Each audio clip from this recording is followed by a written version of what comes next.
शिवाजी चित्रपटावरती बंदी घाला, महाराष्ट्र चित्रपट पुरस्कार सोहळ्यात तरुणाचा गोंधळ, पोलिसांनी तरुणाला घेतलं ताब्यात।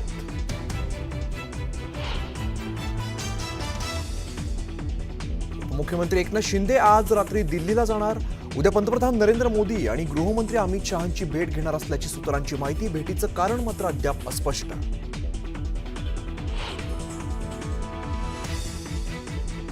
शिंदेपाठोपाठ उद्धव ठाकरेंचाही 3 दिवसांचा दिल्ली दौरा। आदित्य ठाकरे दौऱ्यात असणार सोबत, कोणाकोणाची भेट घेणार याकडे नजरा।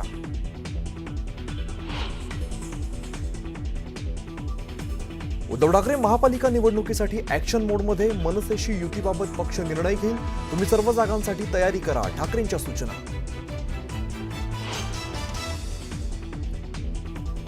स्थानिक स्वराज्य संस्थांच्या निवडणुका टप्प्याटप्प्याने डिसेंबर 2025 ते जानेवारी 2026 दरम्यान निवडणुका होणार। मनपा निवडणुकीत व्हीव्हीपॅट नसणार।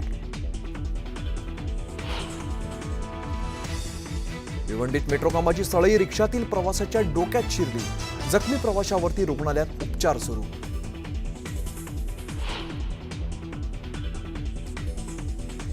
छत्रपती शिवाजी महाराज हिंदुत्ववादी होते, इतिहास अभ्यासक पार्थ बावस्करांचा दावा। तर 11 मुस्लिम अंगरक्षकांचा आकडा कुठून आणला? बडे मुद्देमध्ये आनंद दवेंचा सवाल।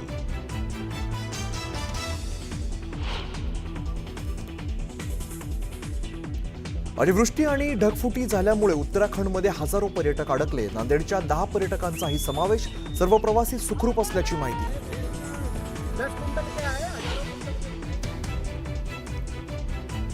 भारतानं रशियाकडून तेल आणि इतर लष्करी शस्त्र खरेदी करणं थांबवलं नाही तर टॅरिफ वाढवणार। अमेरिकेचे राष्ट्राध्यक्ष डोनाल्ड ट्रम्प यांची भारताला 24 तासात टॅरिफ वाढवण्याची धमकी।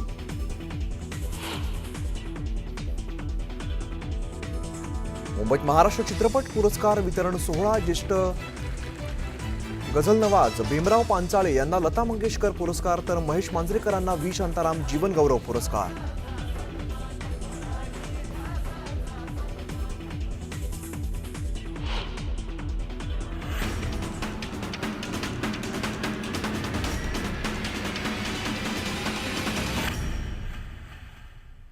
नमस्कार, मी अमीर केद्रे, तुम्ही पाहता न्यूज 18 लोकमत। आणि बुलेटिनची सुरुवात विशेष बातमीने करूया। रायगडच्या पालकमंत्री पदावरून महायुतीमध्ये रस्सीखेच सुरू आहे। शिवसेना आणि राष्ट्रवादी काँग्रेसमध्ये हे दोन्ही पक्ष रायगडच्या पालकमंत्री पदासाठी आग्रही आहेत आणि अशामध्येच भरत गोगावलेंना रायगडचं पालकमंत्रीपद मिळावं अशी मागणी शिवसेनेकडून केली जाते। आता या सर्व पार्श्वभूमीवरती महायुतीचे नेते काय निर्णय घेणार याची उत्सुकता आहे। भरत गोगावलेंना पालकमंत्री करा। आज देखील माझी मनापासूनची हीच इच्छा आहे की भरतशेठ गोगावले हेच रायगडचे पालकमंत्री झाले पाहिजे। सामंतांच्या मागणीनं महायुतीत जुंपणार। झेंडावंदनाचा मान देखील भरतशेठ गोगावलेंनाच मिळावा ही आमची मुख्यमंत्र्यांकडे मागणी राहणार आहे। ध्वजारोहणाचा मान कुणाला मिळणार?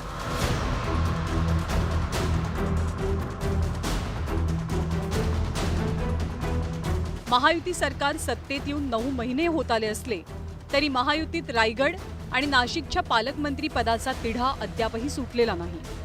रायगडच्या पालकमंत्रीपदी अदिती तटकरेंच्या नावाची घोषणा झालेली असताना शिवसेनेच्या विरोधामुळे या निर्णयाला स्थगिती दिली गेली।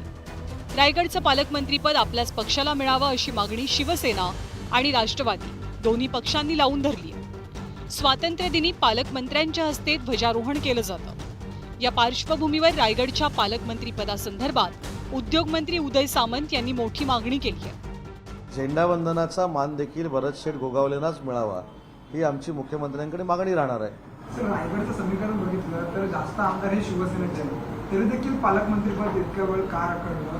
काय नेमकं कारण आहे? आता पण जर का पाहायला गेलं तर शिवसेनेच्या आमदारांनी आग्रही मागणी ठेवली आहे की आपले आमदार एका ठिकाणी जास्त आहेत, त्यामुळे आम्हाला पालकमंत्रीपद। आजही वैयक्तिक एक शिवसैनिक म्हणून आणि शिवसेनेमध्ये एकनाथ शिंदे साहेबांच्या नेतृत्वाखाली काम करणारा एक कार्यकर्ता म्हणून आज देखील माझी मनापासूनची हीच इच्छा आहे की भरतशेठ गोगावले हेच रायगडचे पालकमंत्री झाले पाहिजे। रायगडच्या राजकारणात शिवसेनेचे आमदार विरुद्ध तटकरे कुटुंब असा सामना यापूर्वीही रंगलाय। रायगडच्या पालकमंत्रीपदावरनं शिवसेना आणि राष्ट्रवादी काँग्रेसमध्ये जोरदार रस्सीखेच सुरू आहे।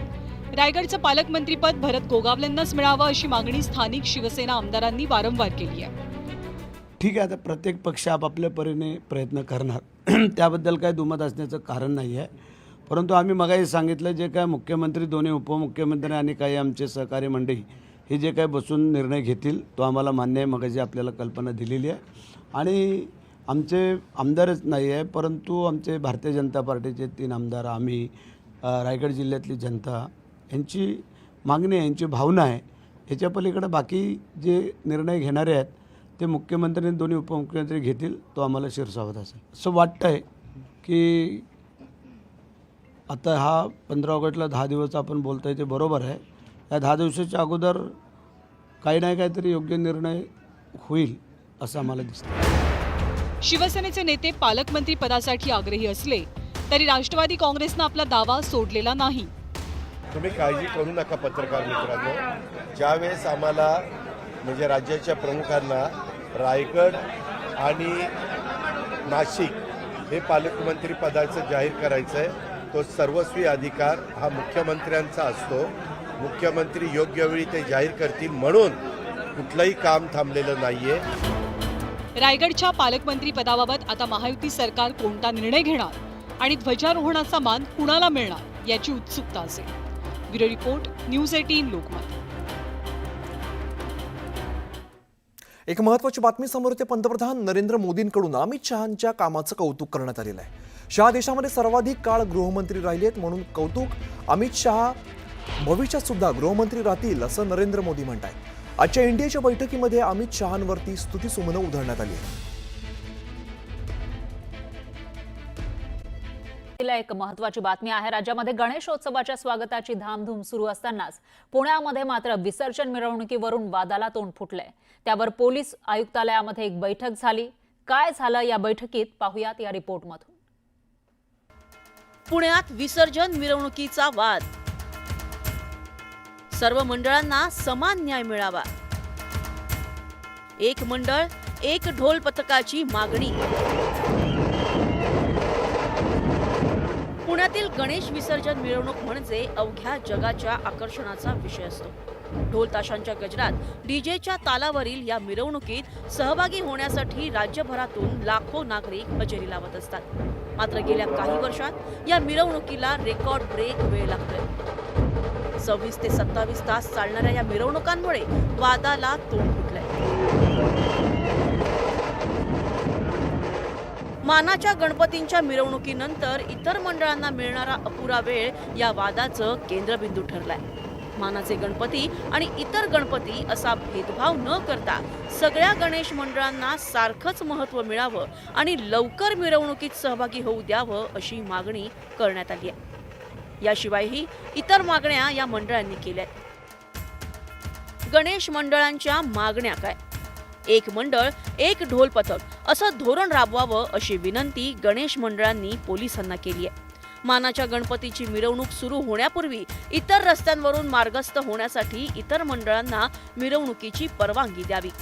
बेलबाग चौक ते नानापेठ रस्ता गणेशोत्सवादरम्यान सुरू ठेवावा. मानाच्या 5 गणपतींची मिरवणूक दुपारी 12 पर्यंत पूर्ण मार्गस्थ करावी. पुण्यातील टिळक रोडवर सकाळी 8 वाजल्यापासून गणेश विसर्जन मिरवणूक सुरू करावी. आतमध्ये मागणी अशी होती की एक तर मानाच्या मंडळांनी सकाळी 7ला सुरुवात करावी, हरकत नाही. नसेल करायची तर ज्या मंडळांना लक्ष्मी रोडनी, इतर टिळक रोडनी किंवा आणखीन 2 रस्त्यांनी सकाळी 7ला जाऊन विसर्जन करायचंय त्यांना परवानगी द्यावी. आता पूर्वी दगडूशेठ गणपती आणि मंडईचा गणपती सगळ्यात शेवटी यायचा. त्यांनी परत त्याच्यामध्ये बदल केला. त्याच्यानंतर इतर मंडळ सुद्धा आलीत. आता सुद्धा या ठिकाणी जी आता या ठिकाणी मिरवणूक होणार आहे, यावर्षी 2 मंडळांनी त्यांची भूमिका बदलली, लवकर निघणार आहेत. आम्हाला त्याच्याबद्दल आक्षेप घेण्याचं काही कारण नाही. पण त्याचबरोबर मग इतर मंडळं जी उशिरा निघत होती ती जर का सकाळी 7 वाजता निघायला तयार असतील तर त्यांना परवानगी देण्याला काय हरकत आहे. तर आता एका मिरवणुकीमध्ये एकाच रस्त्याने जाण्यामध्ये जर अडचणीचं होत असेल, लोक आपण समज शहराला वेठील धरणार असू तर त्याच्यामध्ये आपण बदल करायला पाहिजे. आणि ज्या मंडळींना लक्ष्मी रोडनी जायचं नाही, इतर रस्त्यावरून जायचं, त्यांना अडवायचं काय कारण आहे. गणेश मंडळाच्या बैठकीनंतर मानाच्या गणपती मंडळाचीही पोलिसांसोबत बैठक पार पडली. मानाचे किंवा कमी मानाचे असा कुठलाही वाद न होता समोपचारानं विसर्जन मिरवणूक पार पडावी अशी अपेक्षा त्यांनी व्यक्त केली. सगळ्यात महत्वाचं हा जो दुजाभाव आहे, मानाचे मनाचे महत्वाचे साधे बाकीचे, हे अशी कुठलीही भावना ना आमच्या कुणाच्या मनात आहे ना प्रशासनाच्या मनात आहे. सगळ्यांना समान न्याय कसा मिळेल त्या पद्धतीने हा आता बैठक त्यांनी आयोजित केलेली होती आणि त्या बैठकीचं आम्ही सगळ्यांनी मिळून स्वागत केलेलं आहे. आमचे जे सगळे इतर मंडळांचे बांधव आहेत त्यांच्या काही विषय आहेत, त्यांच्याबरोबर बसून चर्चेतनं यावर मार्ग काढण्यात येईल. सगळे मिळून पुण्याचा गणेशोत्सव आहे, त्यामुळे पुण्याच्या गणेशोत्सवाची वैभवशाली परंपरा जपण्याची जबाबदारी देखील आम्हा सगळ्यांची आहे आणि निश्चितपणे येत्या 3-4 दिवसामध्ये आम्ही बसून याच्यावर मार्ग काढू आणि आम्ही काढलेला मार्ग हा महाराष्ट्रातल्या सगळ्या शहरांना हा एक आदर्श ठरेल. गणेश मंडळांमधील या वादांवर पोलीस आयुक्तांची काय भूमिका आहे पाहूयात. हे सगळे मंडळ आमच्यासाठी एकच आहे आणि कोणताही मंडळाला सेकंड ट्रीटमेंट देऊन काही आम्हाला हित सिद्ध होत नाही. शेवटी सगळे मंडळांची, सगळे गणेश भक्तांची इक्वल कंट्रीब्युशन, पुणे शहराची सुरळीत गणपती उत्सव पार पाडण्यामध्ये त्याचे इक्वल कंट्रीब्युशन असते. म्हणून अशा कोणीही मनात संभ्रम ठेवू नका. गणेशोत्सव काळात हजारो गणेश मंडळ, लाखो नागरिक आणि पोलीस यंत्रणा एकत्र येतात. अशा वेळी गोंधळ होणं अपरिहार्य आहे. पण ही गर्दी टाळण्यासाठी आता मंडळांनीच ठाम भूमिका घेतल्यानं यंदाची मिरवणूक कशी होते याकडे सगळ्यांचं लक्ष लागणार आहे. वैभव सोनावणेसह bureau report, news 18 Lokmat, Pune. यानंतर